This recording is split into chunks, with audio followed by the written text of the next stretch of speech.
Sunshine and temperatures in the mid-50s as day 2 of this Great Texas Airshow rolling on here, getting underway on the flight line at Joint Base San Antonio-Randolph. Good morning, everybody. I'm Dan Hawkins from the Air Education and Training Command Public Affairs team. A lot of energy out here. It's electric after yesterday. Of course, we wrapped up with the Thunderbirds with their awesome display of precision, air power, and lethality to end a great Saturday, and we're getting ready to get set for an even bigger Sunday. Let's take a look at what we can expect here on the final day of this Great Texas Airshow.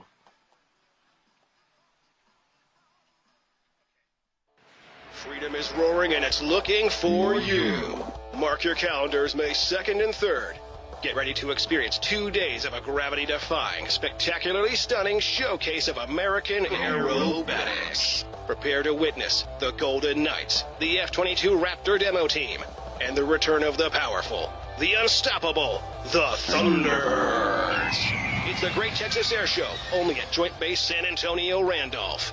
Admission is free. The memories are free. The thrill is free. It's the Great Texas Airshow. Don't miss it.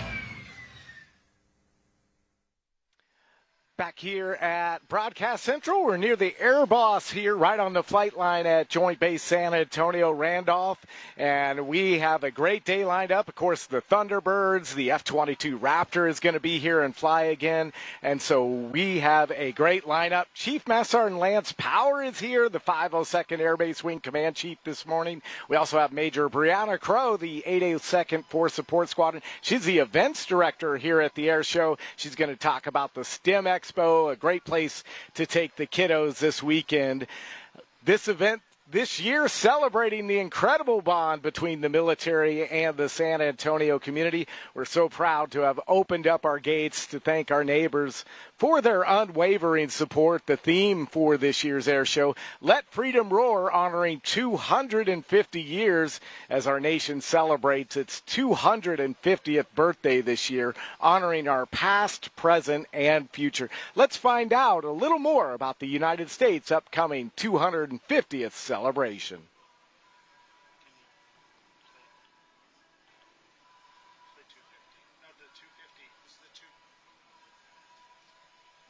Roaring and it's looking for you.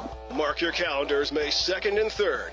Get ready to experience 2 days of a gravity-defying, spectacularly stunning showcase of American aerobatics. Prepare to witness the Golden Knights, the F-22 Raptor demo team, and the return of the powerful, the unstoppable, the Thunderous. It's the Great Texas Airshow, only at Joint Base San Antonio-Randolph. Admission is free. The memories are free. The thrill is free. It's the Great Texas Airshow. Don't miss it.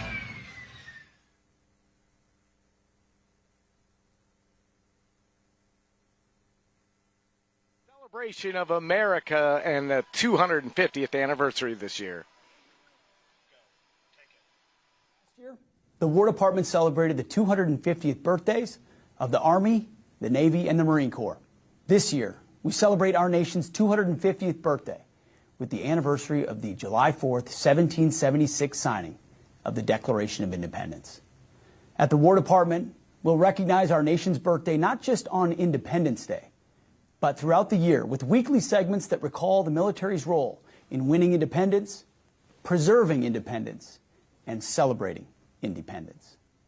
Join us as we reflect on the people, places, and events from the pre-revolutionary period through the current news of the day that showcase what the men and women of our military have done to shape our republic. We will highlight, acknowledge, and celebrate the many achievements and contributions the military, with both military and civilian personnel, have made in American exploration, innovation, entertainment, statesmanship, sports, and culture. Happy birthday, America. Delighted now to be joined by the Command Chief of the 502nd Air Base Wing, Chief Master Sergeant Lance Power. Chief, good morning. How are you? Dan, great. I'm really great. Thanks for having me today. Really exciting morning to celebrate air power, 250 years of freedom, and letting freedom roar. It's a pretty exciting thing to be a part of. Absolutely. So it's day 2. Obviously, this has been a 2-year process, but Air Show week can get a little hectic. But so far, how's it going? Actually, it has been going phenomenal. To see the team that has been planning this for, honestly, about 2 years. As soon as this one wraps, we'll start for the next. But for 2 years now, all the planning has been full steam forward the last few days. We, of course, can't predict the weather. That was a big thing that we had to overcome. But this phenomenal team worked together to make sure we still had an air show. Today we're going to see day 2 with phenomenal weather, great demonstrations that are going to be performing again today. That's going to demonstrate what air power means for our country. Of course, the 250th anniversary, a massive milestone for the United States as a whole. But how do you see the Air Force and JBSA fitting into this massive national celebration? Oh, absolutely. It's big here. In fact, you know, we really prided ourselves in making sure this air show was going to be a go, and we're going to make sure it's going to be exactly what we need right now for our country to celebrate 250 years of freedom. There have been generations of Americans who have served before us. Some are here at this air show. Maybe they don't wear the uniform now, but this air show is for them. This is a personal and professional development opportunity for those in the past that we're honoring, but also those who are serving today in uniform. And then really super importantly, we want to make sure we develop those that are going to serve and wear this uniform in the future. We want to inspire the next generation to serve and support and provide air power for as long as we do air shows. I think we're always going to make sure to prioritize that. Yeah, and speaking of that, like, what inspired you to join the Air Force? Yeah, you know, everybody's got a great story about why they decide to serve. Mine's probably not too different from others that you've met. Right out of high school, not sure what I want to do in life, but I knew I wanted to go to college, and the GI Bill is a great motivator that the service provides. So I knew I'd do 4 years, and my recruiter was like, well, maybe we'll sign you up for 6. I said, no chance I'm going to do more than 4. You can keep that extra stripe that they offered. But I said 4 years is what I want. What surprised me is how much I absolutely love the Air Force and how much I knew I wanted to continue to be a part of this, and I never want to leave. I'll have to come to terms with that someday, but it's a great way to serve your country and to defend freedom like we have for 250 years now. Yeah, I mean, it's just an incredible, and I think that's the great thing about the Air Force is everybody you meet, maybe there's a different reason why they joined, but ultimately patriotism wins out. Absolutely. You know, I always love to think in a global kind of perspective. You know, we are still such a country that is really young compared to maybe the rest of the world, but we're the freest country in the world, and we're defended by people who volunteer to do that. You know, no one is forced to serve. This is 50 plus years now that we've been an all volunteer force, and it's pretty awesome to work, train, and live around people who want to do this, to provide freedom every single day for our great country. Yeah, and when you think about the reasons why you served, I mean, they may have changed over the years, but the one constant that remains is the great people that are in not just the Air Force, but the armed services. Absolutely. And right here at JBSA, where we have our headquarters for Air Education and Training Command, we train, develop, and deliver air power every day. We do that through what we see here with the people that are in the cockpit flying, and then everything that defends, operates, generates, and sustains air power. We develop all of that here, right here in JBSA. You know, it's really beautiful that the air show we're having here at the Great Texas Airshow, we're honoring 250 years of freedom, but, you know, military air power started right here in San Antonio. You know, over on Fort Sam Houston, 1910, I think we had the first military flight by Lieutenant Benjamin Bulio. And then right here at Randolph, we kind of started in the 1930s, what we called the West Point of the Air. And that tradition has continued strong through the years to be right here at JBSA, where we start recruiting, developing, and educating airmen every single day across this great command. It's pretty neat to be a part of it and serve with those that are completing this mission. And they don't call it Military City, USA for nothing. Talk about the support from the community and how fortunate we are to be here in San Antonio. I've been in for almost 3 decades now, Dan, and I have never served anywhere that had a stronger military community and support for that military community than right here at Military City, USA. I mean, Joint Base San Antonio and Military City, USA are symbiotic, and it's incredible. In fact, literally, just as we opened in our conversation talking about this long enduring planning team that's been behind this incredible air show, we got a huge curveball with the I think historic rainfall that fell just before we were trying to kick it off, but that didn't deter us because this city was ready to jump in. And when we couldn't park all the visitors on the installation like we had planned because the grass is pretty muddy right now, they offered off-base parking and to help make sure we had all the support we needed to bring everybody to the base, which is pretty awesome. That's just one of the countless examples I could give you about the support they have for Joint Base San Antonio.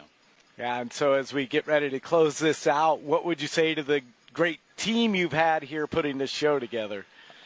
This is an incredible team, and I really am excited that we can demonstrate air power here right at this Great Texas Airshow for all those who are going to come today. But we wouldn't have the chance to honor our past, wouldn't have the chance to celebrate the present, those who are serving right now, but most importantly, the opportunity to inspire the future generation wouldn't happen without that team. This is one of the best teams I think I've ever served with, and I have no doubt we're going to finish strong, and today's going to be a great day of air power. Love it. Well, thank you, Chief. Thanks, appreciate you taking time and stopping by with us. Chief Master Sergeant Lance Power, the Command Chief of the 502nd Air Base Wing. We're going to go ahead and take a quick time out. We'll be back right after this.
Back here on the flight line, day 2 of the Joint Base San Antonio's Great Texas Airshow. Glad you're with us.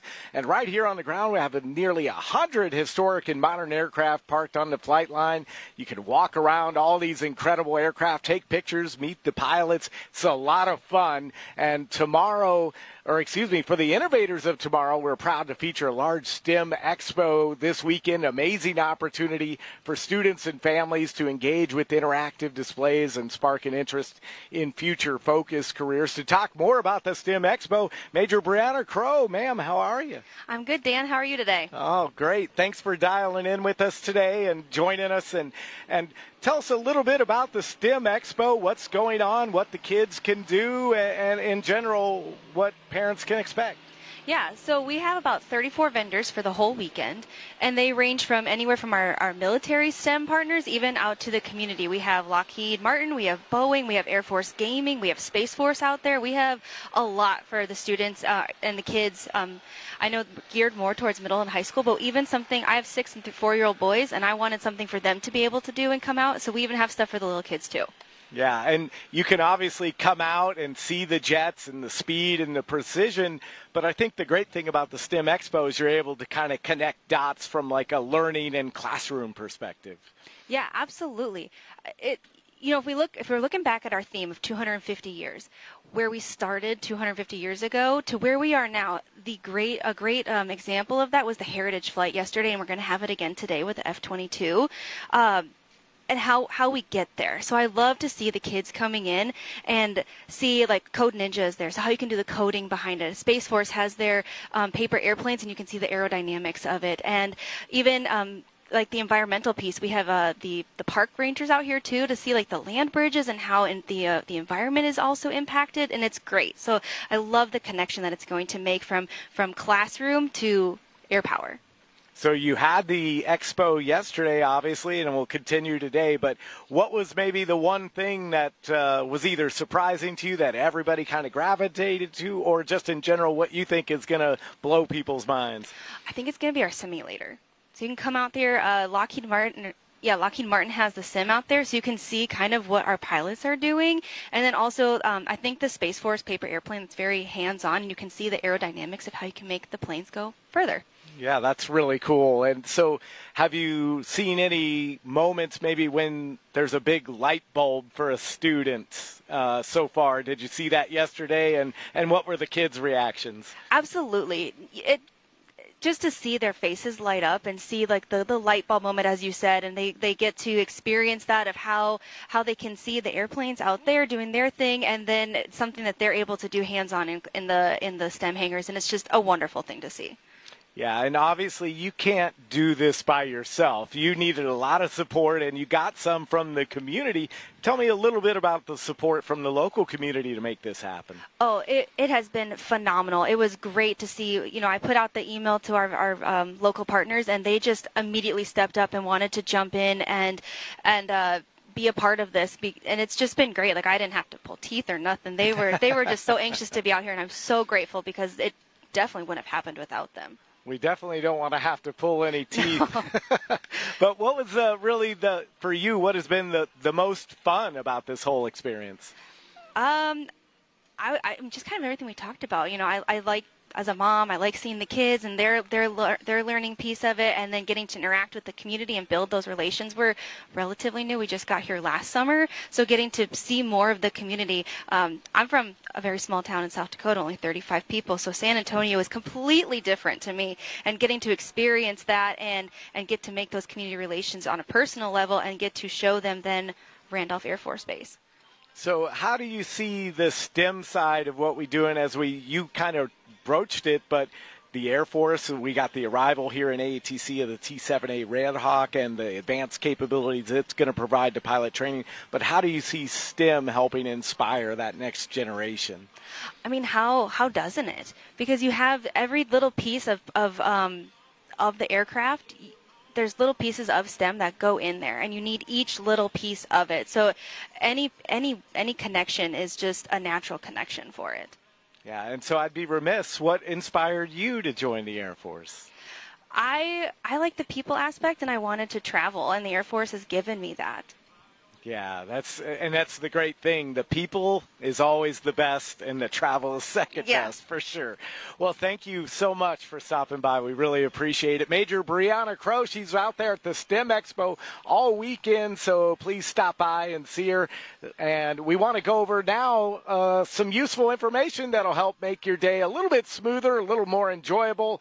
And we're going to take a look at the parking situation. I know we had the weather on Friday that caused a lot of issues, and parking on base, that had to be changed. So to maximize the enjoyment of the air show, a new parking and shuttle plan had to be implemented. All non-DOW ID card holders must use bus transportation from specified parking locations. These locations are at the Rolling Oaks Mall on the J.C. Penney side and Judson High School. Parking is limited, though, at those locations. So get there early, maybe consider Uber and Lyft there as well. The first shuttle departed at 8:30, so just a little bit ago. Non-DOW ID card holders will not be able to enter through any JBSA gates unless they are in a designated airshow shuttle bus. So if you are a DOW ID card holder but not a resident here on Randolph, please take the shuttles that depart from the Finkston's Reception Center or the Gateway Club at JBSA Lackland or the MacArthur Parade Field at JBSA Fort Sam Houston. The shuttles from Lackland begin at 8, and JBSA Fort Sam, they began at 8:30 a.m. So additionally, we have some items that aren't permitted at the Great Texas Airshow. I mean, it is a military installation, so you can't just bring anything you want. But we want to make sure that everybody has a safe and enjoyable time as the attendees and performers want to be safe. But some of the prohibited items, you see them there on your screen.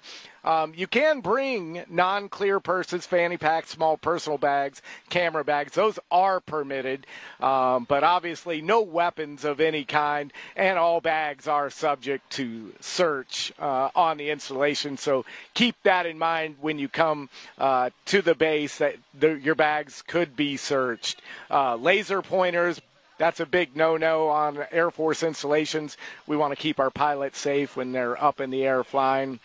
And you also can't bring any outside food or beverage either. Here's a few other things that you cannot bring on the installation. I know pets, everybody wants to bring the animals out, but other than service animals, no pets are allowed, and obviously no bicycles, rollerblades, etc. are allowed on the installation either. So that is the list of prohibited items, and make sure, hey, bring sunscreen, bring water. It's a lot. It's going to be a little bit warmer today. Temperatures expected in the high 70s, low 80s, so it's going to be another gorgeous day of air power here at Joint Base San Antonio-Randolph. This is going to wrap up our morning segment. Be sure to log on for our Day 2 Spanish language midday live stream. Vanessa Adami will be here at 11 a.m., and they'll go through some of the aerial acts on display and have a few guests as well. And then finally this afternoon, right around 3:25 in the afternoon, the United States Air Force Thunderbirds will take to the skies one final time this weekend here in San Antonio. So the gates are about to open. Come on out. We hope you're going to join us here at Joint Base San Antonio-Randolph for our entire 3rd Audio Visual Squadron crew. I'm Dan Hawkins. So long. We'll talk to you later on today.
Buenos días a todo nuestro público de la comunidad hispana y bienvenidos al espectáculo aéreo Great Texas Airshow.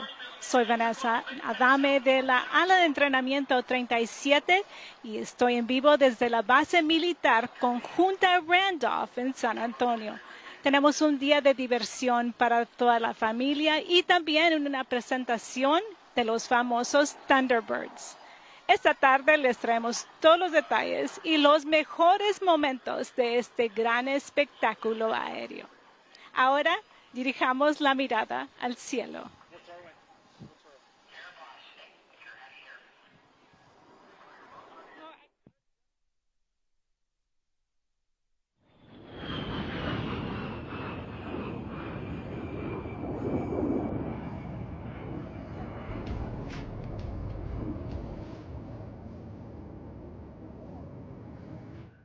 All players, Legion 2-5, switch to 1-2-3-1-5 discreet. Sandy, I need you in north-south. I'm the south, confirm visual tally.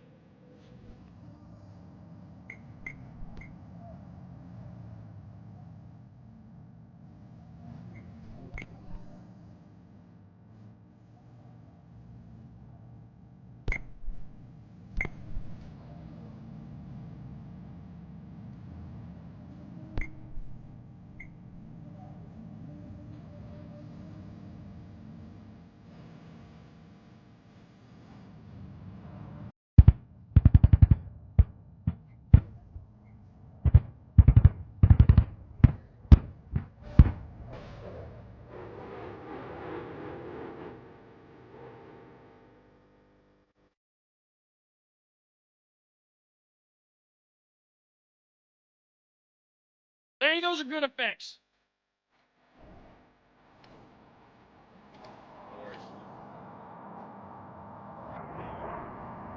Prior to the pickup, the rescue mission commander, the JTAC, and the fighter aircraft worked to neutralize the remaining enemy forces and ensure safe passage for the rescue helicopter. The HH-60 Jolly Green 2 helicopter has advanced avionics and defensive systems to locate the survivors quickly and get to them safely. Today's demonstration helicopter is commanded by Major Rex Sexy Reed and co-pilot Alexander Voss. Their crew of special mission aviators consists of Staff Sergeant Hunter Rango Hughes and A1C Tyler Layton.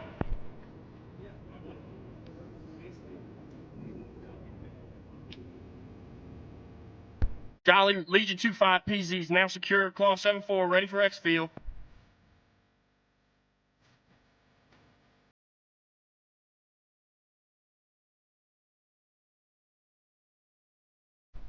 As the Jolly Green 2 aircraft approaches from the south, you'll see them execute a racetrack weapons pattern. This allows for terminal area scans for both friendly and enemy forces. Utilizing their door-mounted 7.62 minigun and 50 caliber machine gun, the Jolly helicopter is ready to further sanitize the objective area.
Following in the rear, we have our F-16 Vipers providing crucial air coverage to provide fighters below with air superiority.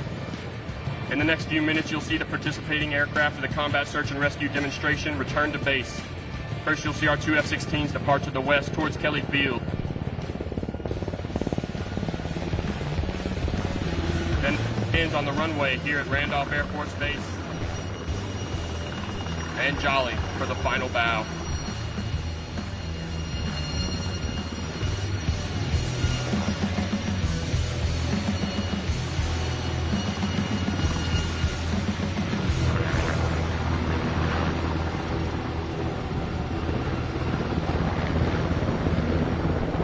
We'd like to thank our participants from the 512th Rescue Squadron, the 23rd Fighter Group, and the 182nd Fighter Squadron, as well as local support from the 12th Operations Group here at Randolph Air Force Base. None of what you see here would be possible without the continued support and partnership of this community and its citizens. These are just some of the normal operations that occur every day across the Air Force, the world's premier force for air, space, and cyberspace lethality. Ladies and gentlemen, this concludes our 2026 Integrated Air Power Combat Search and Rescue demonstration. We hope you have enjoyed our efforts to showcase a few of the wide-ranging combat capabilities of the United States Air Force and the combat air power of CSAR forces. If you have further questions about Air Force combat power, please stop by the static displays of our aircraft and meet your United States Air Force pilots.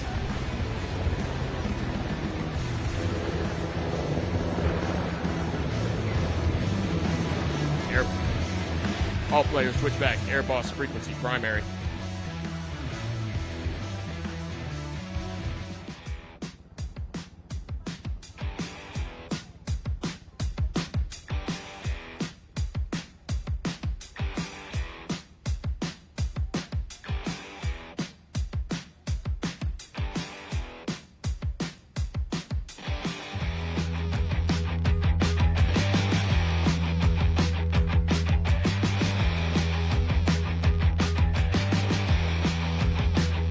Well, ladies and gentlemen, how about another huge round of applause for the Combat Search and Rescue demonstration?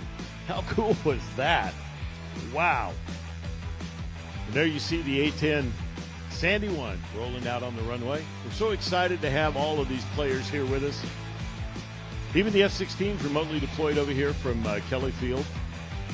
And then all of these aircraft here now returning. Well, we're going to jump back in our next event. We're going to continue to turn the energy up, ladies and gentlemen. We're going to continue to let freedom roar as we honor our wonderful country here. 250 years of freedom, our celebration and our theme all day long.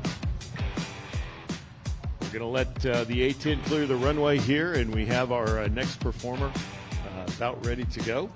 And we'll have them. We're going to jump back in history just a little bit for you with our next performer. This aircraft was stationed right here at Randolph Air Force Base back in the day. I believe this very airframe even has time at this base from what I'm told. But the type certainly does. And we will see this aircraft here in just a minute. We'll tell you a lot more about it as it makes its way here. Now we're waiting for Sandy to clear the runway. One of the things that we do at an air show, in fact, the only thing that we have to do at any air show, especially this one here, the Great Texas Airshow 2026, the only thing we have to do is be safe. And that's what you see being demonstrated in front of you right here today, ladies and gentlemen. We're waiting for the A-10 to get the right clearance to clear the runway before our next performer departs. Now, we need your help to do that. You're part of our team. You can pick up anything on the ground, whether it's your trash or not. We want you to pick it up and put it in a receptacle. But look to the runway, ladies and gentlemen, departing right here, Greg Collier.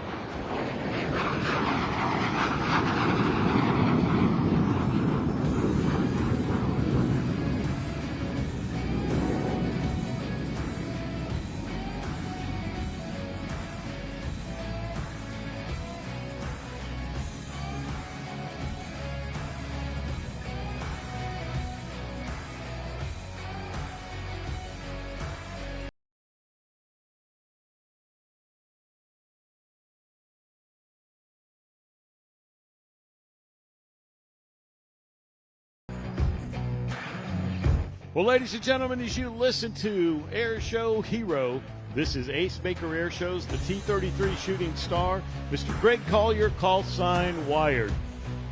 Now, he's flying the T-33 Shooting Star, the T-Bird, produced by Lockheed and made its first flight back in 1948. I want you to keep your eye on him as he circles back around. The T-33 was developed from the Lockheed P-80 or F-80, and it was used by the United States Air Force and the Navy. We'll talk a lot more about how it got built, how fast it was built, but just watch as Greg comes back and forth here. Look to the right, smoke on. Great opportunity to get a good picture of this historic aircraft right here.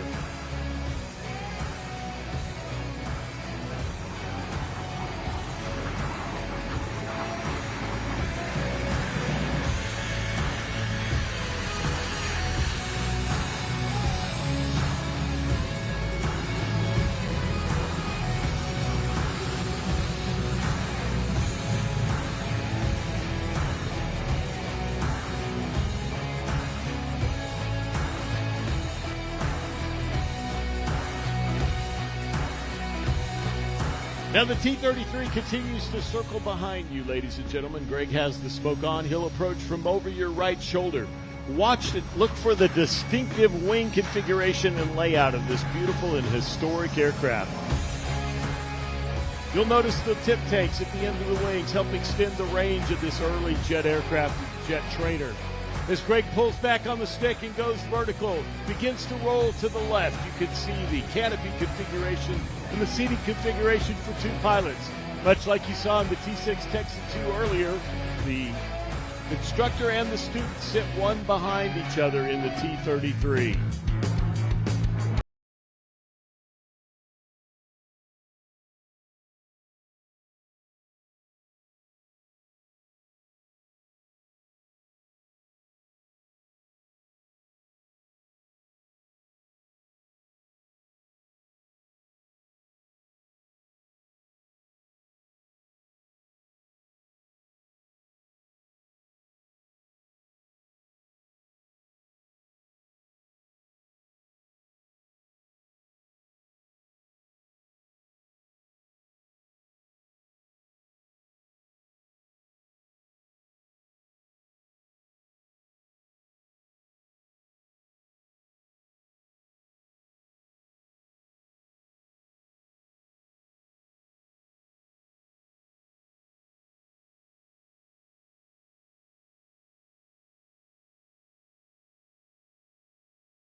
Right here. Now watch as he comes back from your left to your right. What he'll show you here is the slow roll capability of this highly maneuverable jet aircraft.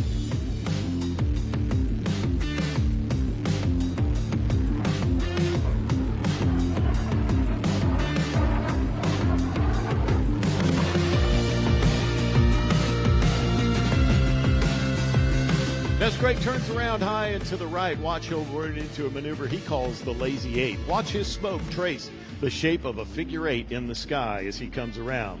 Now, Greg Wired Collier is the founder and owner of Ace Maker Aviation. He's a native Californian, and he took his first flight at the age of 7. He's been hooked on aviation ever since, and he's been flying for over 4 decades after earning his license in 1982 while he was serving in the U.S. Army.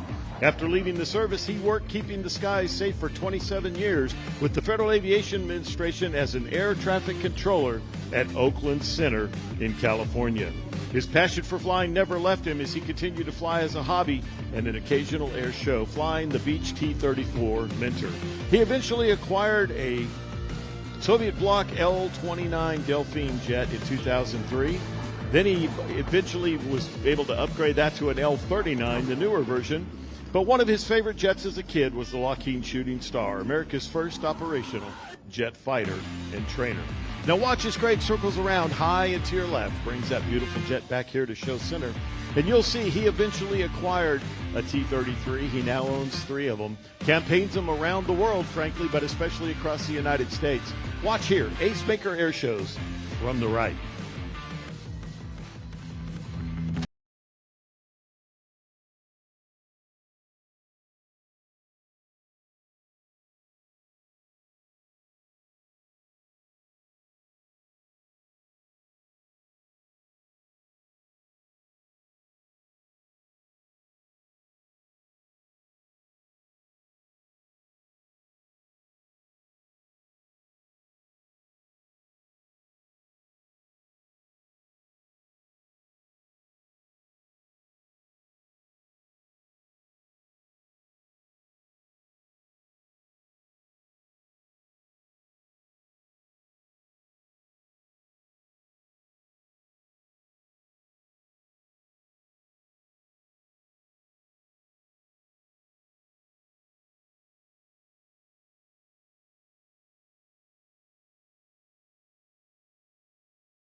And the Dirty Pass.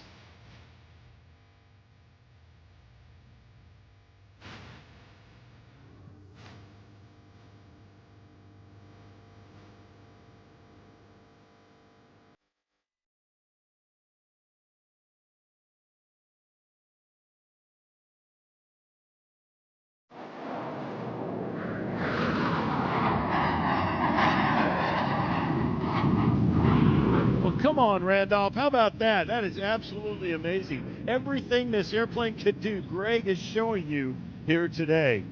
Now watch as he circles around.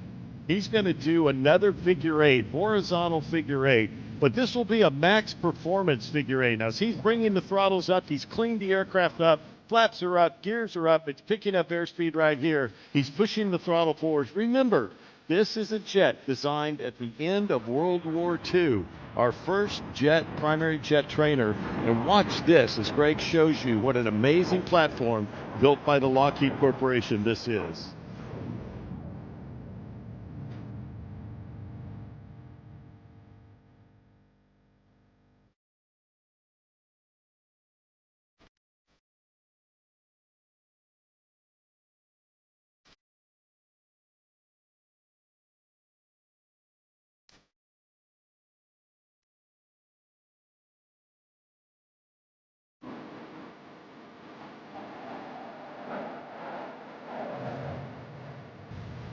And just imagine, ladies and gentlemen, as you look at this beautiful Texas sky, that polished T-33 in markings just as it would have had in its Air Force service for the United States Air Force. This aircraft could very well have flown in these very skies over Randolph Air Force Base looking just like that. We take you back to the 1960s with this primary jet trainer, the Lockheed T-33 Shooting Star. Now, I want you to watch as Greg turns around. He's going to come back around and show you the 4-point hesitation roll. But while he circles around, he would like to thank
made aircraft that is part of our American history. It was not only a nemesis of ours in Southeast Asia, primary opponent of aircraft like the F-4 Phantom II, the A-7 Corsair, the A-4 Skyhawk, the F-105 Thunder Chief.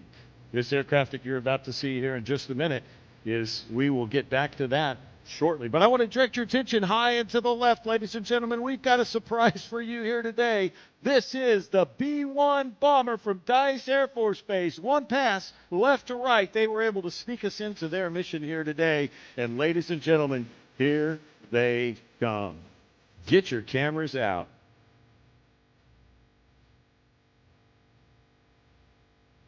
Yes.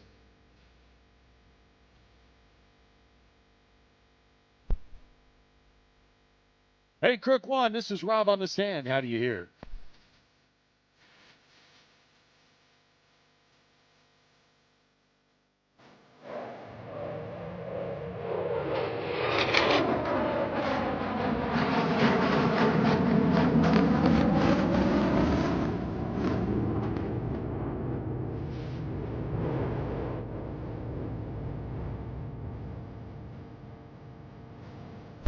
Crook One, you hear Rob from the stand?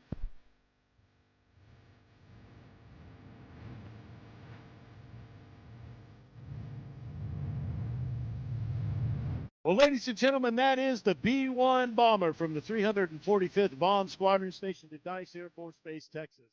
Me acompaña un invitado muy especial, la suboficial a cargo de estandarizaciones y evaluaciones de la Academia Interamericana de las Fuerzas Aéreas, Sargento Segundo Amara Zapata.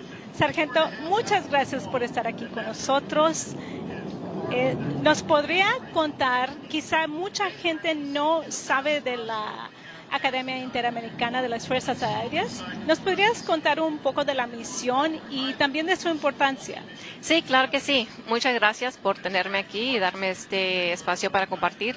La Academia Interamericana de las Fuerzas Aéreas, mejor conocida como IAFA, está aquí en San Antonio, Texas, al sur del estado, en la base de Lackland.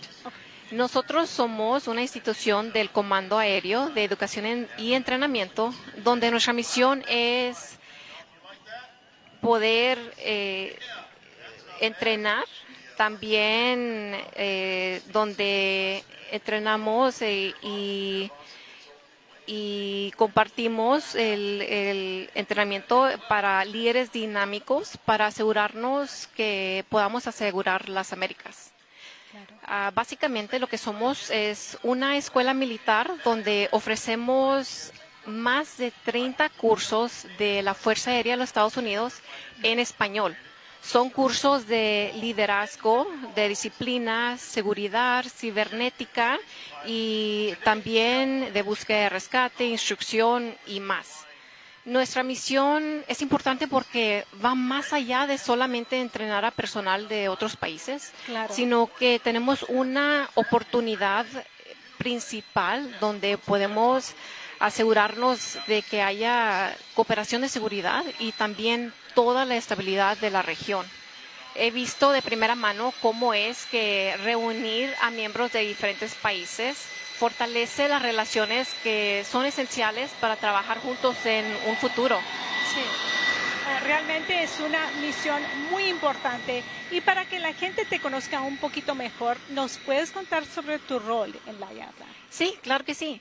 Actualmente estoy en una posición donde soy la suboficial a cargo de estandarizaciones y evaluaciones.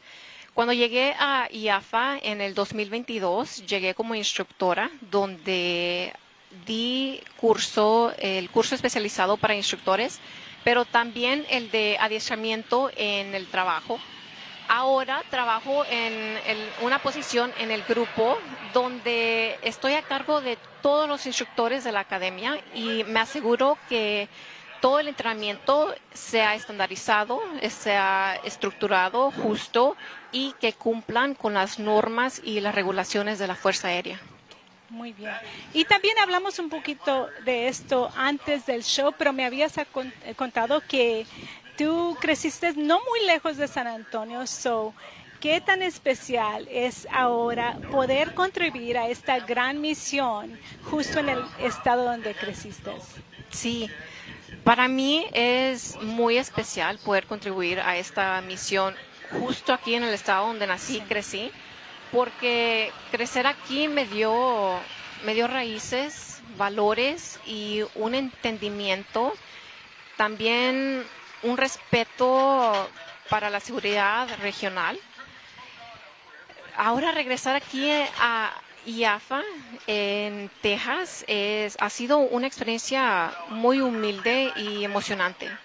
Creciendo sufrí mucho acoso porque como mi primer idioma es el español, cuando hablaba inglés a veces pronunciaba las cosas mal o decía cosas incorrectamente y me hacían burla. Y eso fue una experiencia muy difícil. Sin embargo, ahora regresar aquí y poder cumplir con esta misión ha sido una experiencia espectacular porque ahora entiendo la diferencia que puedo utilizar mi primer idioma para ayudar a nuestra misión en IAFA, pero también a la Fuerza Aérea de los Estados Unidos y he logrado comprender y entender que ahora puedo hacer una diferencia real. Sí, no, qué bonito. ¿Me podrías contar un poco de algunas cosas, como dijiste, que has podido lograr que a lo mejor una vez o nunca te imaginaste que podrías tener esta oportunidad? Sí, he podido lograr diferentes cosas que nunca imaginé posibles. Gracias a mi trabajo he podido viajar a diferentes países, he podido entender diferentes culturas y estar en diferentes entornos, también desarrollar una mentalidad más abierta y flexible. así como utilizar mi primer idioma para poder aportar a esta misión. Inclusive tuve la oportunidad de tener una experiencia única donde mi esposo y yo logramos viajar a otro país, donde allí pudimos brindar apoyo lingüístico. Eso nos ayudó a trabajar con otros países, no solamente un país, sino que varios países para poder contribuir a nuestra misión, para promover la interoperabilidad y sobre todo asegurarnos de la seguridad regional. Wow, muy importante y qué bonito de poder servir con tu pareja también. Sí. ¿Y qué le dirías a alguien que está a lo mejor en el servicio activo en este momento y le interesa saber más sobre IAFA? Sí, para buscar nuestra página, uno puede buscarlo en las redes sociales de Facebook y pueden buscar la Academia Interamericana de las Fuerzas Aéreas por solamente poner IAAFA, nuestras siglas IAFA, o también al ir a la página de Google y hacer una búsqueda, buscan IAFA y sale la página directa a nuestra academia, donde van a encontrar información sobre nuestra misión, nuestra visión, también sobre nuestros cursos que ofrecemos y oportunidades para venir a ser parte de nuestra familia en IAFA. Ok, muchas gracias. Y también hay algunas cosas o alguna otra cosa que le gustaría resaltar. Sí, claro que sí. A todos los miembros de la Fuerza Aérea nos pertenece y tenemos que asistir cursos de PMI, que son los de educación militar profesional. Y mucha gente no sabe que como hablamos el español, tenemos la oportunidad de asistir a estos cursos aquí en IAFA. Si van a la página directa de la IAFA a través de Google, pueden encontrar información sobre el proceso de aplicación y requisitos que tiene que cumplir uno para poder aplicar y asistir a los cursos aquí en IAFA. Ok, pues muchas gracias de nuevo, Sargento, y muchas gracias y por haber estado aquí con nosotros. Y sí, esperamos que regreses y hablar después con nosotros. Sí, claro que sí, muchas gracias. Y seguimos con el gran espectáculo aéreo de las impresionantes demostraciones en el cielo.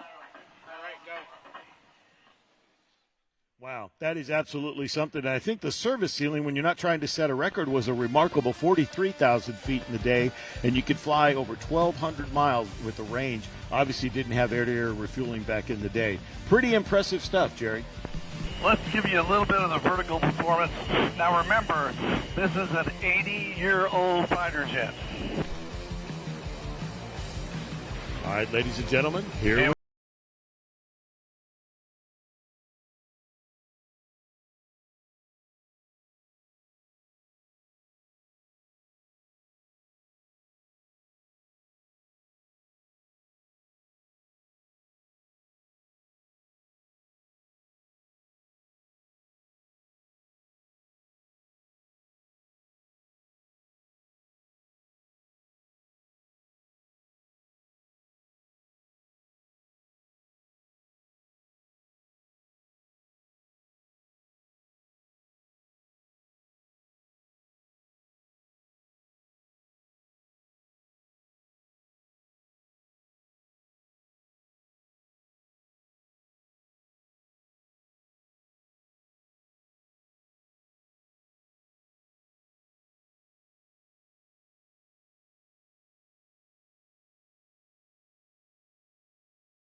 and it was done in 90 days.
All right, ladies and gentlemen, I'm really done teasing you about the MiG. It really is coming up here in just a second. We've got a couple other performers that need to get in the air that you'll see later in the day that will be back in front of us here shortly. But Randy Ball is still here sitting with me. And like I said, Randy Ball is North America's premier jet demonstration pilot.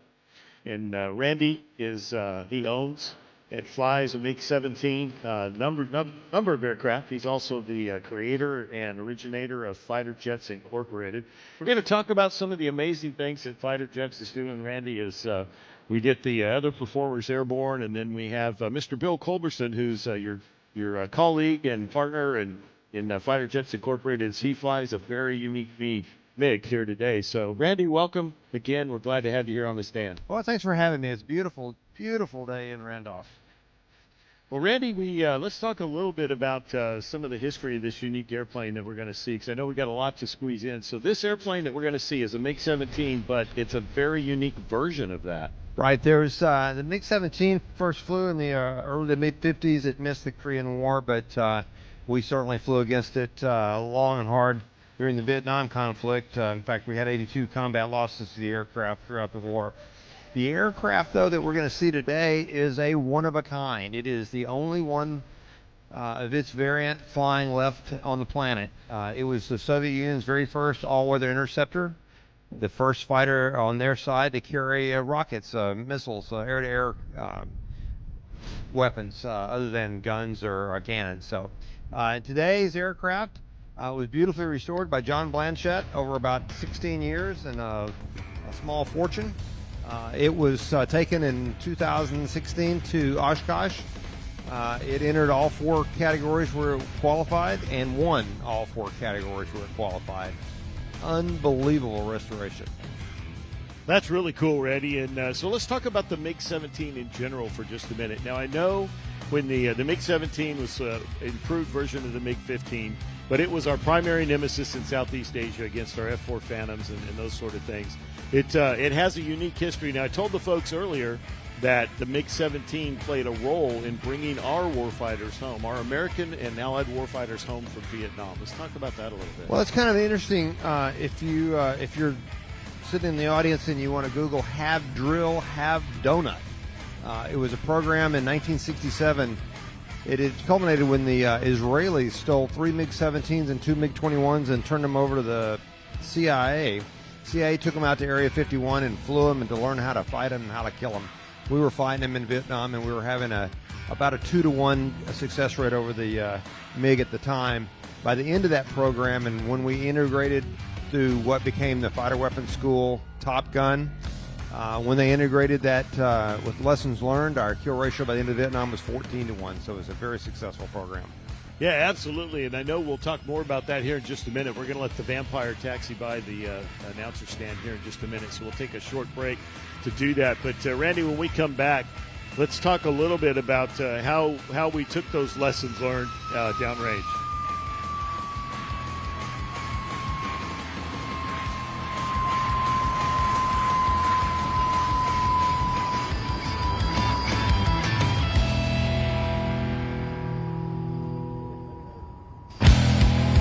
And folks, as Jerry Conley comes by,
design. Originally it was the same taper all the way down, but they wanted to make the aircraft turn better than anything in the world. And from 1957 to 1974, when the General Dynamics F-16 first flew, now Lockheed F-16, it was the tightest turning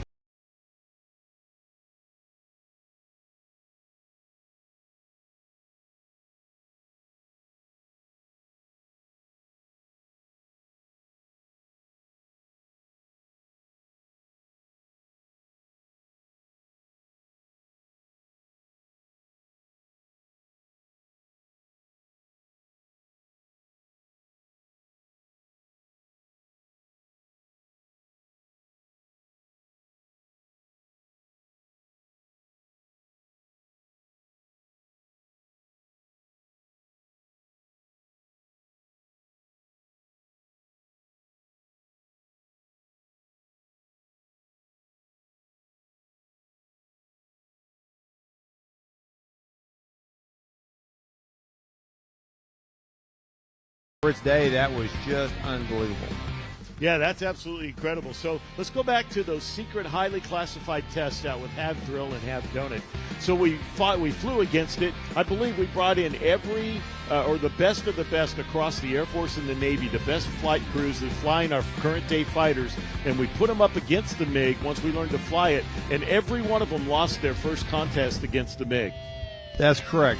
We lost every first contest with across the board.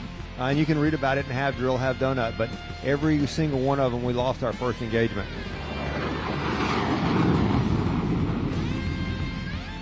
The aircraft doesn't just turn well, it doesn't bleed energy. The aircraft can maintain below 10,000 feet almost an 8G turn rate without bleeding energy. So if the pilot corners the speed of 350 to 400 knots, he can continue that speed around and around until he can't take it anymore and take the aircraft right into a vertical maneuver, which is almost unheard of in that era. Well, and there we have Bill Culberson from Fighter Jets Incorporated demonstrating that minimum radius turn and full afterburner. Now, Randy, once we figured out what worked and what didn't, we found some weaknesses in the airplane. We had a problem, even though our fighters, our cockpit crews, eventually they lost that first battle, but we learned how to defeat the aircraft. But now we had to teach the rest of the fleet, the rest of the Air Force, how to learn those tactics. That's exactly right. And if you've ever watched the original Top Gun movie, in the very beginning of the movie, it talks about how they started a weapons school because the fighter pilots had lost the skill of the dogfight. Well, that wasn't exactly true. What we were doing, that was classified when that first movie came out, but a program was put together to start teaching our guys how to fight the MiGs during the Vietnam War based on what we had learned through Have Drill, Have Donut.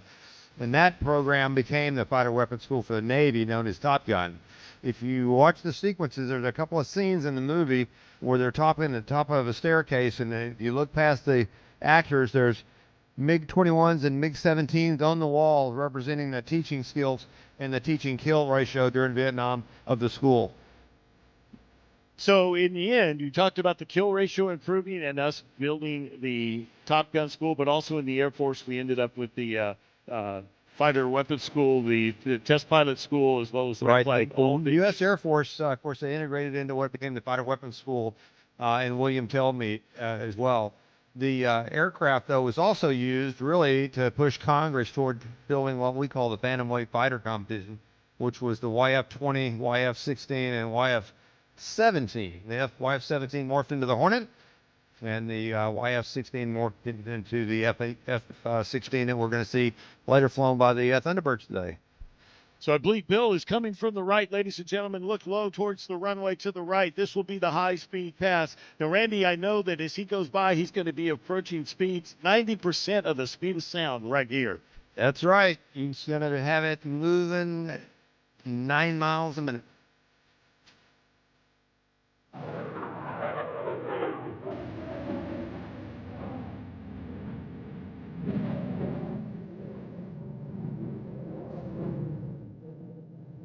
So, ladies and gentlemen, with that story, you now understand why I said earlier today that the MiG-17 played a significant role in bringing our very own warfighters home from Vietnam. We learned how to outmaneuver it. We learned how to take advantage of its weaknesses, and our warfighters were no longer falling victim to the MiG-17, and the kill ratio changed, as Randy told us there. So, Randy, I know Fighter Jets Incorporated is doing some other things besides just flying the MiG this year with the Collins Foundation and others. Tell us a little bit about we've taken on a partnership with the Collins Foundation, and we're putting the F-4 Phantom, the only one flying in North America, back in the air hopefully within the next month. It will visit a number of air shows this year, along with the F-100 Super Sailor, painted in Bud Day, Medal of Honor recipient, POW. We have an A4 painted in the fast facts of Da Nang Marines, as well as a ME-262 Messerschmitt. So in addition to the 5 or 6 MiG-17s that we're operating, T-33 we're operating, T-37 we're operating, we're now operating those 4 aircraft, and we'll be bringing on a few more Vietnam era jets in the next year. And I think even a Huey in the mix as well, right? If Bill Huey in the mix, now loud and fast and low.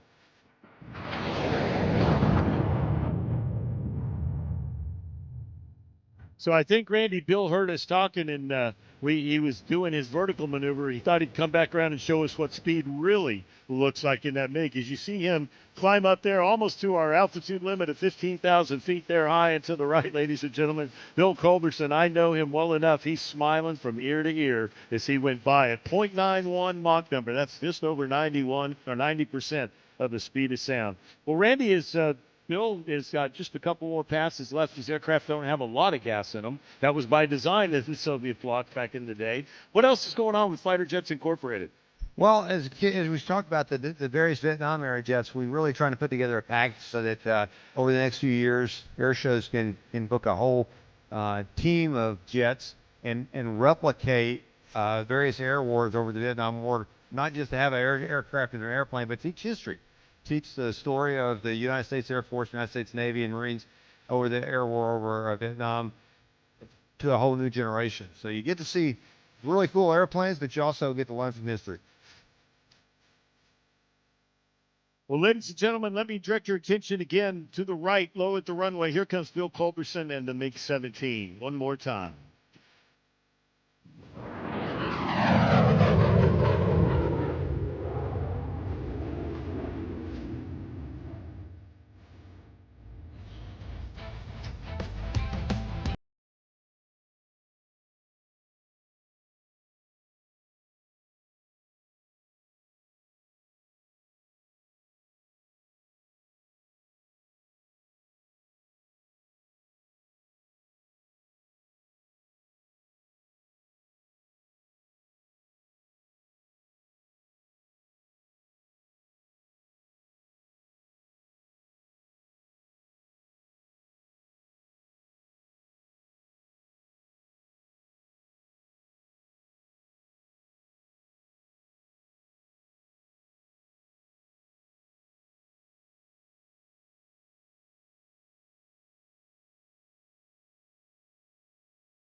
Well, we told you we're celebrating Let Freedom Roar all day with 250 years of freedom here in the United States. And you didn't walk in the door today as my guest thinking that you'd walk away with some amazing learning about how a MiG-17 brought our very own American warfighters home. But look at that aircraft as it rolls out. Just what a beautiful restoration of the MiG-17. And like Randy said, that is that particular variant, the only one flying in the world today of that variant. So, ladies and gentlemen, we appreciate it. Randy, thank you. Ladies and gentlemen, how about one more huge round of applause for Fighter Jets Incorporated? All right, we appreciate that. Hey, it's time to put on some more sunscreen, and it's time to get a drink, ladies and gentlemen. We want you to go home just as healthy when you got here. Please don't get hangry. We want you to stop by our concession stands for tasty eats and treats. Our Great Texas Airshow vendors will be serving you culinary and confectionery delights all day. Don't forget the souvenirs. Stop by our awesome vendors to get something fabulous to help commemorate this great day.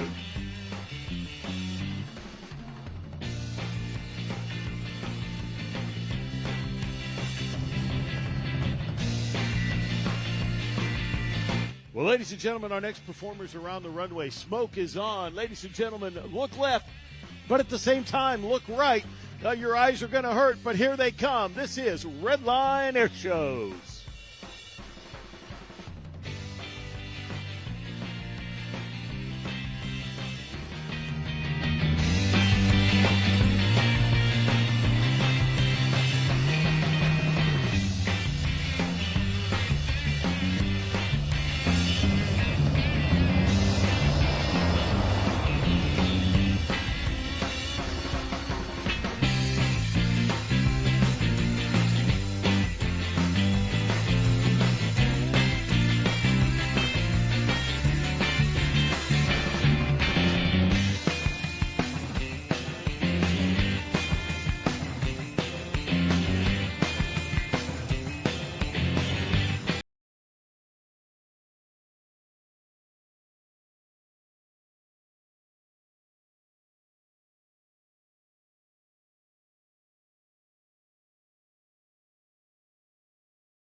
Ohio.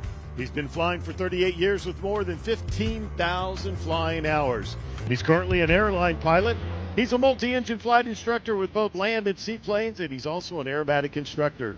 He's an avid aircraft builder, having completed 5 different of these Vans RV-8 custom aircraft. He owns a property management company and operates a construction business in the greater Cincinnati area. And at a very young age, he was inspired to pursue aviation by the United States Navy Blue Angels when he saw them at an air show much like this one, at the time flying F-4 Phantoms. Ladies and gentlemen, from the right, here comes Redline Airshows.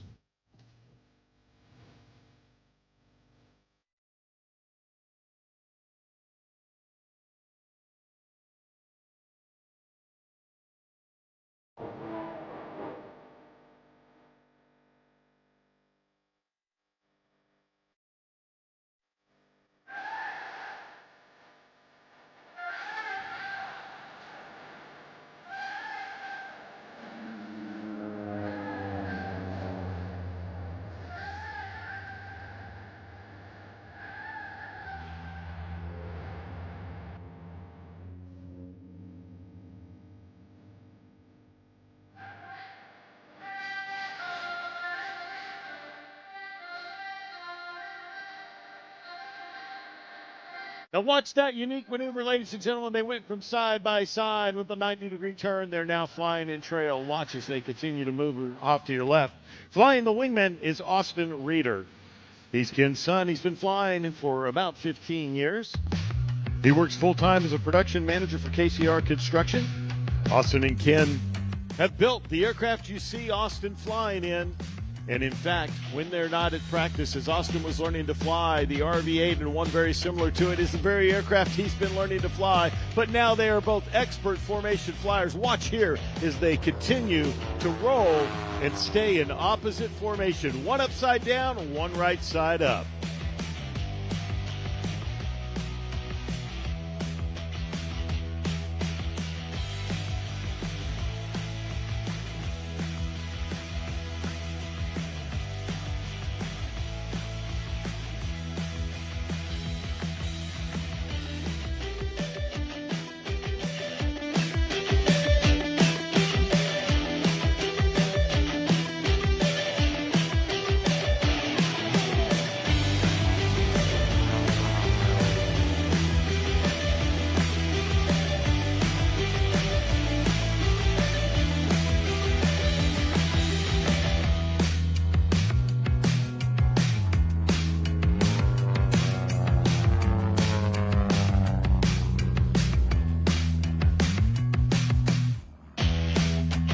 Now watch here as they continue to fly formation in trail. As they climb to the sky, watch as they let the airspeed bleed. They stand on the left rudder.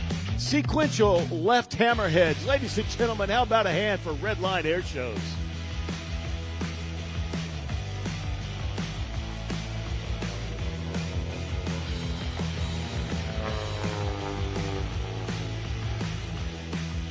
How fun would that be to chase your dad through the sky by mirroring every maneuver he does? Well, that's what you see Austin doing here today.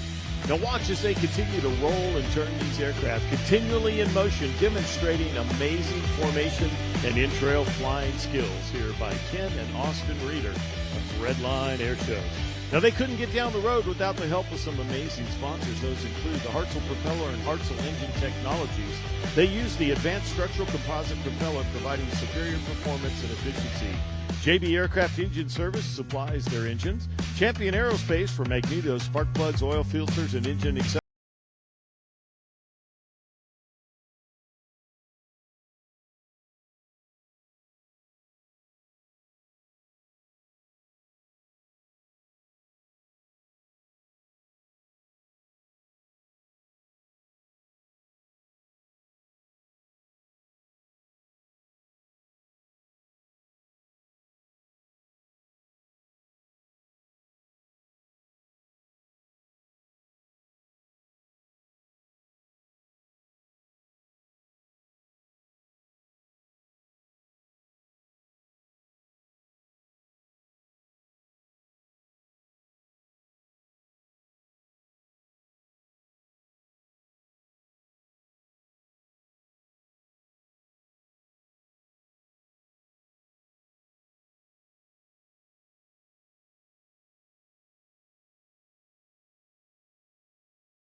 Now watch closely here, ladies and gentlemen, as they turn 90 degrees from their original heading. Look at that cross maneuver. Woo!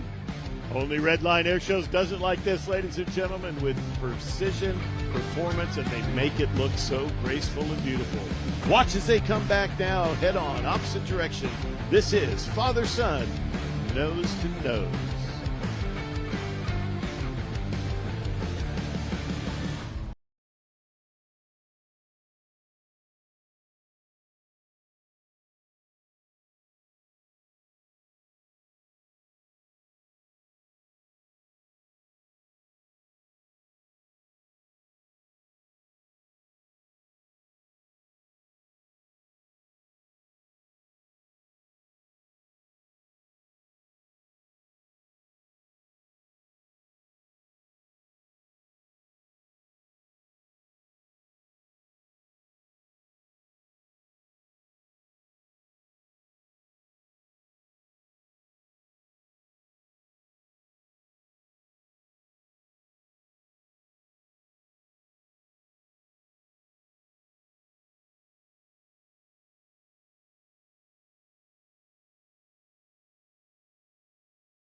Our amazing air boss here on the stand said, hey, we got enough gas. How about one more pass? And graciously, Wayne and James have agreed to let them do that. So watch, keep your eyes.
Austin and Ken to land here in just a second, but you're in for a real treat. And that is going to be something special. So if you're back grabbing a drink or a hot dog or a hamburger or one of the other fine, amazing culinary delights that we have for you here at the Great Texas Air Show 2026, you're going to want to make your way to where you can see here in just a minute. We're about to turn up the energy. We're about to turn up the noise. As we let freedom roar, it's going to roar really loud here in just a little bit as we continue to honor 250 years of American freedom here at JBSA Randolph at our Great Texas Air Show. 76. And folks, don't forget, we do have tons of concessions at the best of the best. All the food from not only around Texas, but the entire region has been brought in for you here today to provide you amazing culinary and confectionery delights all day long. Don't forget, you can also get those one-of-a-kind aviation-related and other souvenirs. Stop by our awesome vendors and get something fabulous to help commemorate this great day. Do me a favor, tell them Rob sent you when you get there. Let them know how much we appreciate them being here. Now, ladies and gentlemen, we'd like to recognize all of our Gold Star families who are in attendance today. We thank you for remaining part of our military community, and we honor the service of your loved one. Thank you very much. So, ladies and gentlemen, if you can see Show Center, Ken and Austin are pulling up here on the taxiway. I want you to watch. They have a special tribute for all of the fans here as they give you a little bit of a thank you and a tribute right there. Give them a huge wave, ladies and gentlemen.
Victor.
Raptor's advanced flight controls combined with its powerful engines allow the F-22 to pull more than 9 times the force of gravity. Watch from the right as the Raptor demonstrates its tight turn capability with a mid-radius horizontal turn. Then power straight up into the vertical. Then watch as Captain Letourneau changes the direction with the amazing J-turn reposition.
The firepower of the Raptor comes in a combination of 8 missiles and up to 8 satellite-guided bombs. The F-22 is the first supersonic, multi-role, and highly agile stealth fighter in the world with a fully internal combat weapons load. Ready your cameras as the Raptor banks in from the left and cycles its weapons bay doors.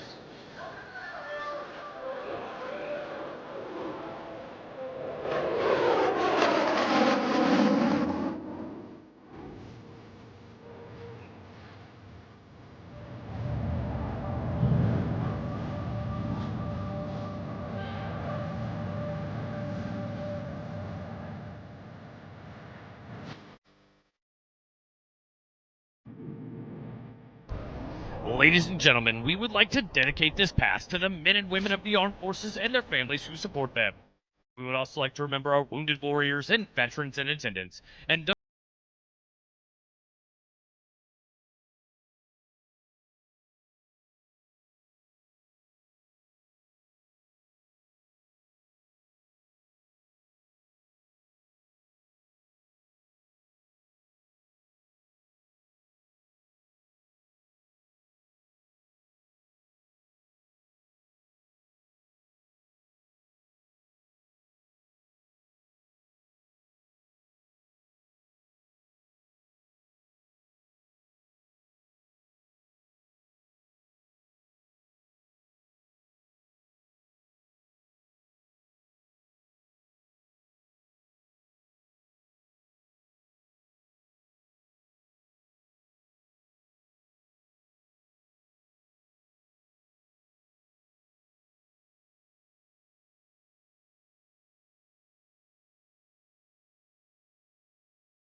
Mini jets can turn tight, mini jets can roll quickly, and mini jets can climb fast, but not many can slide.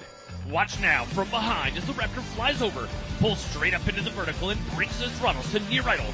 Then under complete control, the Raptor will actually slide backwards.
Operated by an inverted tuck, followed by a pitch to line up in preparation for heritage flight. This will be another great opportunity to catch the Raptor on your camera during our demonstration.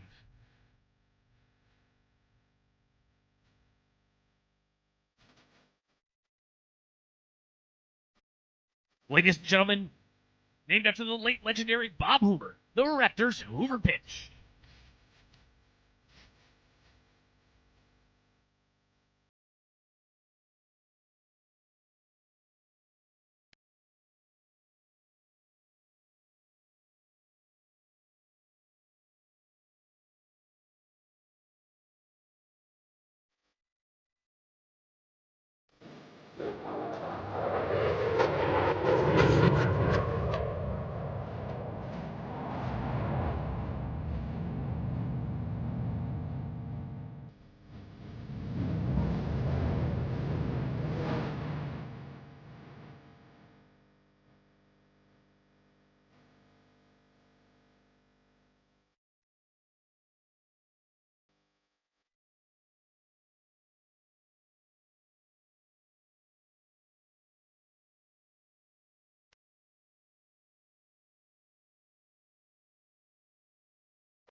Gracias por seguir aquí con nosotros. Estamos muy afortunados de tener aquí con nosotros el sargento tercero Angie Mercado del batallón local de reclutamiento de la Armada. Sargento, muchas gracias por estar aquí con nosotros.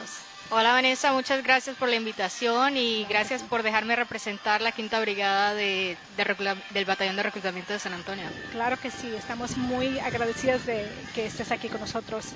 Me imagino que hay muchas personas aquí que a lo mejor están pensando en unirse a la Armada. ¿Tienen usted un perfil típico que buscan de la persona que buscan reclutar? Sí, de hecho nosotros tratamos de buscar personas entre los 17 a los 42 años que tengan ganas de cambiar su vida con aspiraciones a pertenecer a un equipo más grande, que hayan terminado su educación secundaria, pero más que todo que quieran utilizar la Armada como un paso hacia seguir su carrera, así sea en la universidad o así sea para nosotros entrenarlos. Claro. ¿Y qué es lo que distingue la Armada de otras ramas militares?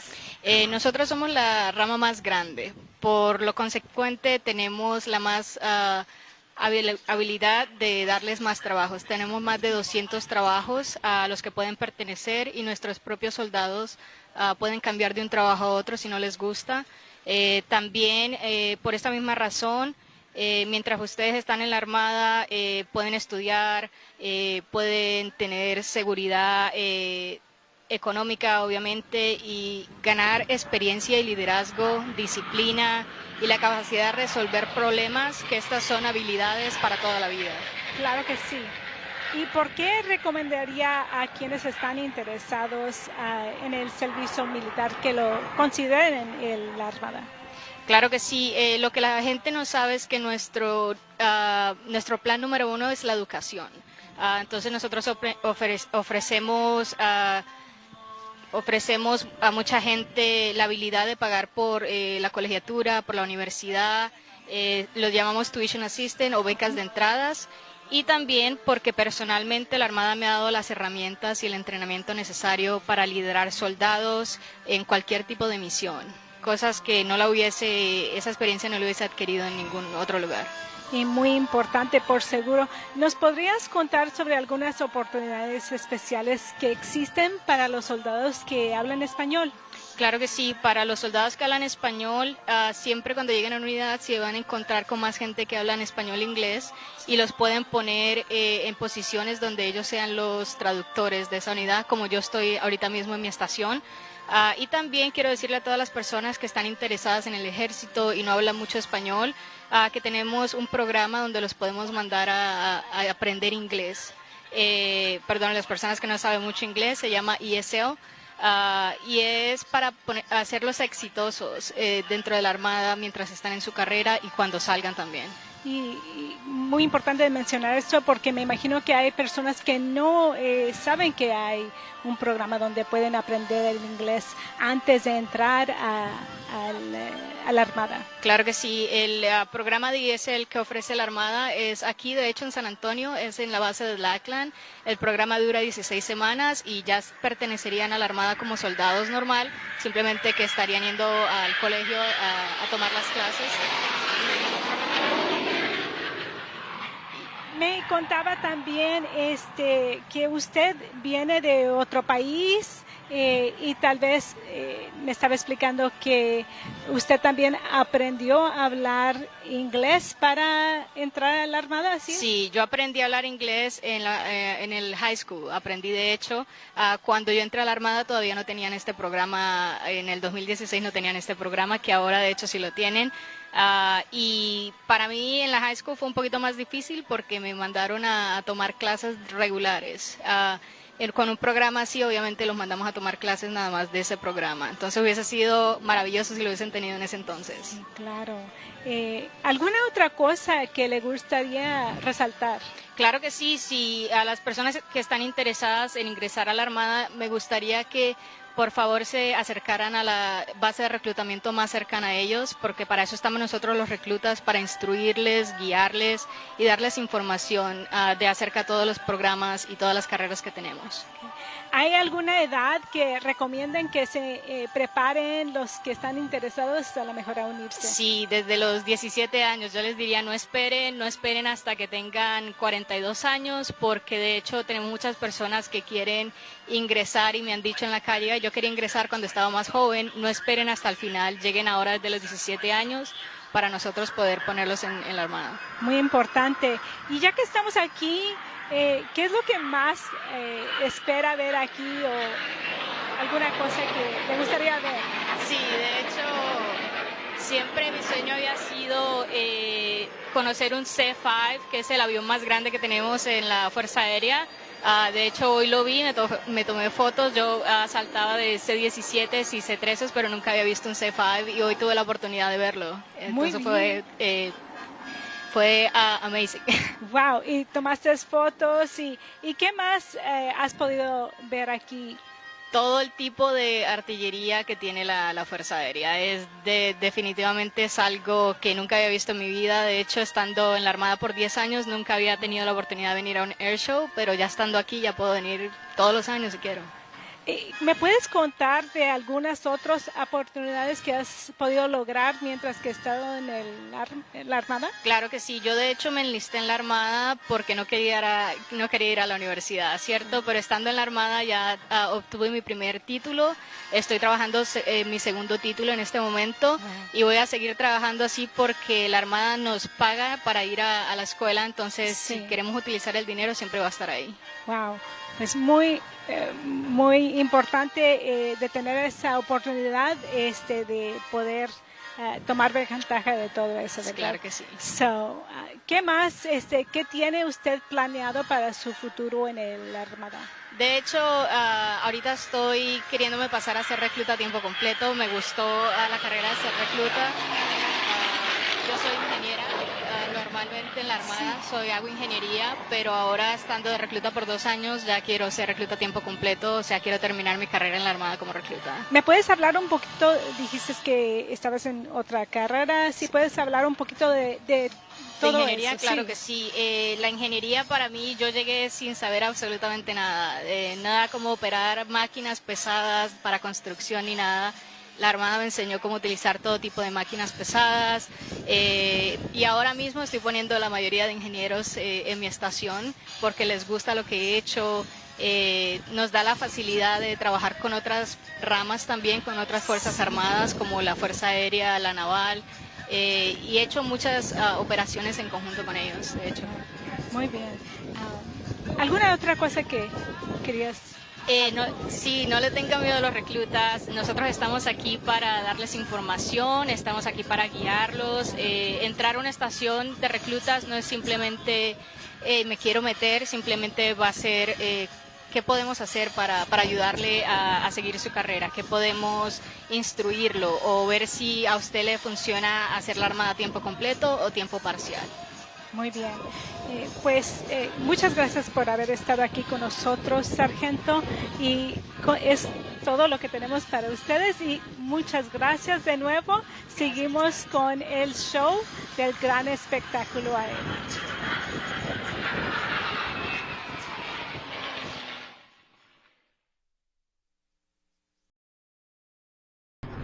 Ladies and gentlemen, your United States Air Force Heritage Flight. We hope you enjoyed watching and taking pride in this rare display of more than 70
Pleasure to share the stage with you all. We will see you down the road. Great job as Laz. I get the R's and the Raptor and all that wrapped up as Laz rolls out there on the runway and makes his way back to parking. We're about ready to get started right into our next act. But don't forget, ladies and gentlemen, down on the south end of the airfield, on the south ramp, you can still check out our amazing STEM exhibits. Hangar 42, Hangar 44, there's tons of stuff in there. You do not want to miss it. Young and old alike, it's not just for kids. Come by and check it out. Our STEM exhibits in Hangar 42 and Hangar 44, they are there for you, and we'd love to see you come by and see us. Well, as the Raptor clears the runway, our next performer is right here at Show Center.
Well, folks, don't forget that we'd like to recognize all of our Gold Star families who are in attendance today. We thank each and every one of you for remaining part of our military community, and we honor the service of your loved ones. Thank you for being part of our family.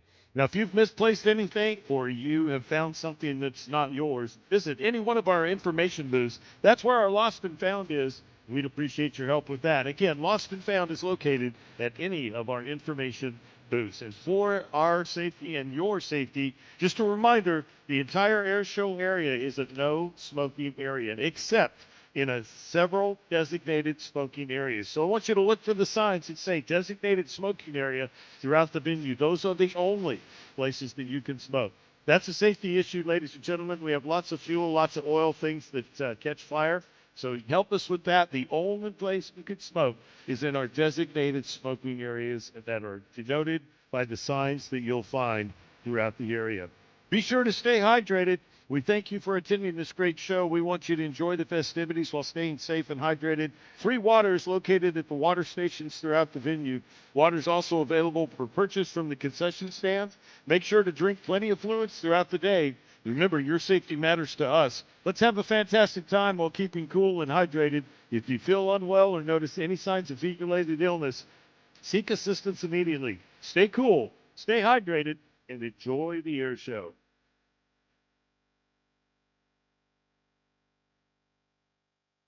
All right, ladies and gentlemen, as Doc Winters has the P-51 on the runway, he'll taxi clear here momentarily. I want you to direct your attention to the runway right here at Show Center. The beautiful Edge 540 in the Red Bull markings is taking the runway. That is none other than Kirby Chambliss. I told you earlier, Kirby does something on departure that nobody else does. I want you to watch closely as he gets ready to go. He's on the runway. He's ready to go. If you've got a camera, turn it to the runway. Ladies and gentlemen, presented by Red Bull, this is Kirby Chambliss.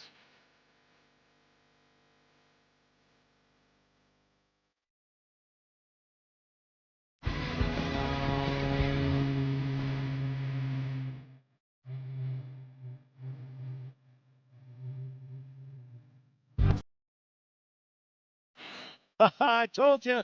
How about that? The infamous signature Cobra maneuver by Mr. Kirby Chambliss on departure. Born in Corpus Christi, Texas, he now lives between Tucson and Phoenix on the Flying Crown Ranch. Ladies and gentlemen, one of the most accomplished aerobatic pilots in the world. Here he is, Kirby Chambliss.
Well, ladies and gentlemen, Kirby Chambliss at the ripe old age of 21 was flying a corporate aircraft from La Quinta Motor Inn when the chief pilot looked at him and said, Kirby, what are you going to do if this airplane ever ends up upside down with the CEO in the back? We want to make sure that you could get him on the ground safely.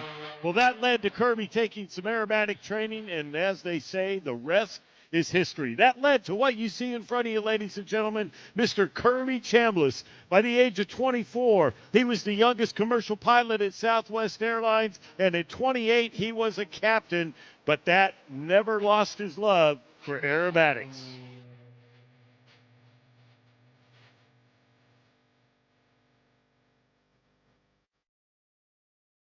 Kirby continues to compete internationally, aerobatically, and at air shows all over the world.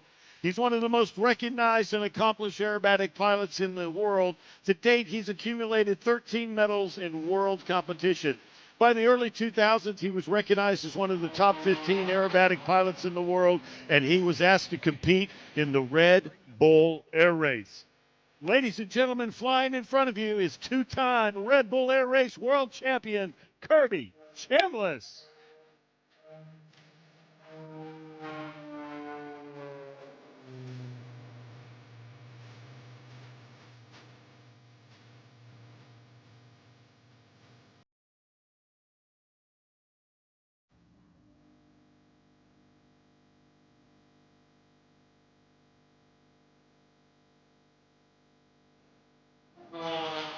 Watch right here as Kirby pulls the stick back, goes into the vertical, rolls the aircraft. Hesitation rolls going straight up, ladies and gentlemen. Now watch as he lets the airspeed bleed. The aircraft slows. He stands on the left rudder pedal, ladies and gentlemen, coming right back down now on the 45-degree down line. Snap rolls, Kirby Chambliss like nobody else can do it right here.